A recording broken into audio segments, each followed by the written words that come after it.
Hey everyone, welcome to ASC means as study club. दोस्तों, आज की इस वीडियो में हम पढ़ने वाले हैं अम्ल, क्षार और लवण यानी कि एसिड, बेस एंड सॉल्ट।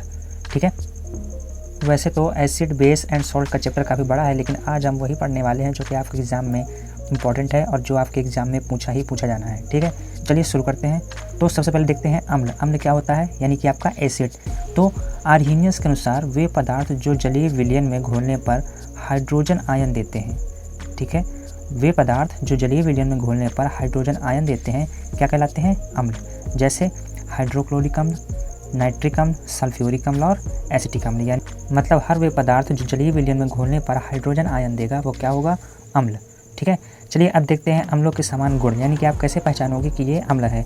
वैसे इसके रासायनिक गुण भी होते हैं, लेकिन इसके समान गुण भी बहुत इंपॉर्टेंट हैं। ठीक है, चलिए देखते हैं कि अम्लों के समान गुण क्या होते हैं। तो सबसे पहले क्या होता है, ये स्वाद में खट्टे होते हैं। ठीक है, ये जो अम्ल होते हैं उनका जो स्वाद होता है वो क्या होता है, खट्टा होता है। अब लेकिन खट्टे का मतलब ये नहीं है कि आप उसको खा जाएंगे। क्यों? क्योंकि ये जो है आपकी त्वचा को जला भी सकता है। ठीक है, हानिकारक होता है त्वचा के लिए। आगे बात करें तो लगभग सभी अम्ल जल में विलय होते हैं। लगभग सभी अम्ल जल में विलय होते हैं। ये जो अम्ल होते हैं लगभग के लगभग सभी जो है जल में विलय मतलब घुल जाते हैं। ठीक, नेक्स्ट है ये नीले लिटमस पेपर को लाल तथा मेथिल ऑरेंज विलयन को गुलाबी कर देते हैं। जो नीला लिटमस पेपर होता है उसको ये लाल कर देता है और जो मेथिल ऑरेंज विलयन होगा उसको क्या कर देगा, गुलाबी। ठीक है, फिर सभी अम्लों का जलीय विलयन विद्युत का चालन करते हैं।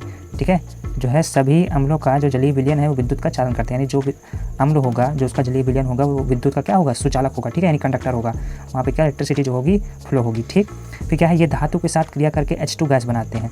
ठीक है, यानी कि जो धातु के साथ अगर इनकी रिएक्शन करवाएंगे तो क्या होगा, ये H2 गैस बनाएगा। ठीक है, चलिए अम्लों को रिएक्शन के माध्यम से समझते हैं। ठीक, तो जैसा हमने कहा कि यदि आपने हाइड्रोक्लोरिक अम्ल का एक्वस लिया, अब ये AQ, ये AQ का मतलब आप यहाँ पे सोच रहे होंगे कि क्या, तो AQ मतलब होता है एक्वस। अब एक्वस क्या होता है कि जब कोई उत्पाद जल में विलयन के रूप में उपस्थित रहता है। ठीक है, जब कोई उत्पाद जो होता है मतलब कोई भी प्रोडक्ट होगा तो जल में विलयन के रूप में उपस्थित रहता है, तब उसे काहे से डिनोट करते हैं, AQ यानी कि एक्वस। ठीक है, तो वही चीज़ है यहाँ पे कि अम्ल होगा, जैसे मान लीजिए आपने हाइड्रोक्लोरिक अम्ल लिया तो वो काहे में टूटेगा, H+ आयन में और Cl में। ठीक, अगर मान लीजिए आपने नाइट्रिक अम्ल लिया यानी HNO3 लिया तो काहे में टूटेगा, H+ एक्वस में और NO3 एक्वस में। ठीक है, इसी प्रकार से अगर आपने H2SO4 लिया तो काहे में टूटेगा, H+ एक्वस में प्लस HSO4 में। ठीक है, तो ये हो गया आपका अम्ल। चलिए अब बात करते हैं क्षार की। क्षार यानी कि बेस। तो अब क्षार क्या होते हैं, तो आर्हीनियस के अनुसार वे पदार्थ जो जल में घोलने पर OH यानी कि हाइड्रोक्साइड आयन देते हैं वो क्षार या क्षारक कहलाते हैं, अर्थात बेस कहलाते हैं। ठीक है, यानी कि वे पदार्थ जो जल में घोलने पर OH हाइड्रोक्साइड आयन, ठीक है, जो जल में घोलने पर OH हाइड्रोक्साइड आयन देते हैं वो क्या कहलाते हैं, क्षार। ठीक है, यानी कि अब जैसे सोडियम हाइड्रोक्साइड यानी NaOH, पोटेशियम हाइड्रोक्साइड यानी KOH और अमोनियम हाइड्रोक्साइड यानी कि NH4OH। ठीक, अब देखिए अब इनके गुण क्या होते हैं, आप कैसे पता लगाएंगे क्षार है कि अम्ल है। ठीक है, तो जो क्षार होगा वो क्या होगा, ये स्वाद में कड़वे होते हैं। अम्ल क्या होता है, खट्टा, लेकिन ये जो होते हैं कड़वे होते हैं, कसैले होते हैं। ठीक है, ये जल में विलय होते हैं, यानी ये जल में जो है अच्छी तरह से घुल जाते हैं। ठीक, फिर ये साबुन की भांति चिकने होते हैं। ठीक, ये जलन उत्पन्न करते हैं तथा त्वचा को हानि पहुंचाते हैं। अब कड़वे होते हैं तो इसका मतलब ये नहीं है कि इसको मिर्चा समझ के खा जाना है। ठीक है, ये त्वचा को हानि पहुंचाएंगे। फिर ये लाल लिटमस पेपर को नीला कर देते हैं। जो आपका लिटमस पेपर होता है वो उसको वो लाल होता है तो ये लाल को नीला कर देंगे, अगर वो लाल है तो उसको नीला कर देंगे। ठीक,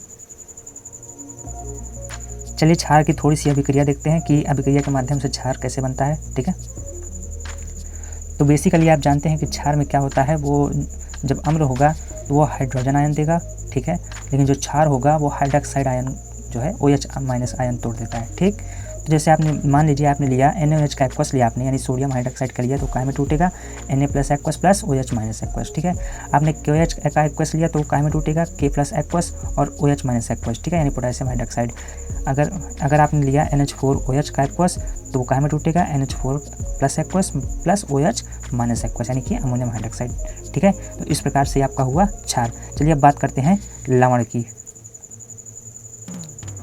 तो क्षार के बाद अब बारी आती है लवण, यानी अब लवण क्या होते हैं, अम्ल एवं क्षार के बीच उदासीनीकरण प्रक्रम से प्राप्त उत्पाद लवण कहलाता है। ठीक है, यानी कि अगर हम आसान भाषा में कहें तो जब किसी अम्ल की अभिक्रिया किसी क्षार से कराते हैं, ठीक है, जब किसी अम्ल की अभिक्रिया किसी क्षार से कराएंगे तो लवण और जल मिलता है। चलिए इसको समझते हैं रिएक्शन से। मान लीजिए आपने हाइड्रोक्लोरिक अम्ल लिया तो ये तो होता है एक अम्ल, ठीक है। फिर आपने लिया NaOH यानी कि सोडियम हाइड्रोक्साइड लिया तो ये होता है क्षार। तो जब अम्ल और क्षार की आपस में क्रिया कराएंगे तो वो क्या बनेगा, NaCl यानी कि सोडियम क्लोराइड यानी लवण बनेगा, प्लस H2O जो है उससे अलग हो जाएगा। इसी प्रकार से अगर आपने हाइड्रोक्लोरिक अम्ल लिया और उसमें आपने अमोनियम हाइड्रोक्साइड मिलाया यानी क्षार मिलाया तो क्या बनेगा, NH4Cl यानी अमोनियम क्लोराइड यानी लवण बनेगा, और प्लस H2O जल जो है अलग हो जाएगा। ठीक, किसी को कोई दिक्कत यहाँ पे? चलिए अब देखते हैं लवण के गुण क्या होते हैं। तो कैसे पहचानोगे कि लवण है ये? तो देखिए लवण जो होता है सामान्यतः क्या होता है, अवाष्पशील गंधहीन ठोस होते हैं, मतलब उसमें गंध नहीं होती, ऐसे ठोस होते हैं इसमें बिल्कुल भी गंध नहीं होती। इनका गलनांक और क्वथनांक जो है छोटा है। ये जल में विलय होते हैं और इनका जो जलीय विलयन होता है वो विद्युत का सुचालक होता है, यानी कि इसमें इलेक्ट्रिसिटी जो होती है वो फ्लो हो जाती है। ठीक है, तो ये रहा आपका लवण। सो आई होप आपको अम्ल, क्षार और लवण बहुत अच्छे से समझ में आ गया होगा। अगर वीडियो अच्छी लगी हो, थोड़ी सी भी पसंद आई हो तो वीडियो को लाइक, ठीक है, शेयर और चैनल को सब्सक्राइब करके बेल आइकन को ऑल पर सेट करना मत भूलिएगा, क्योंकि हम ऐसे ही बहुत सी इंपॉर्टेंट एग्जाम से रिलेटेड वीडियोस लाने वाले हैं। ठीक है, मिलते हैं नेक्स्ट वीडियो में, तब तक के लिए जय हिंद, वंदे मातरम।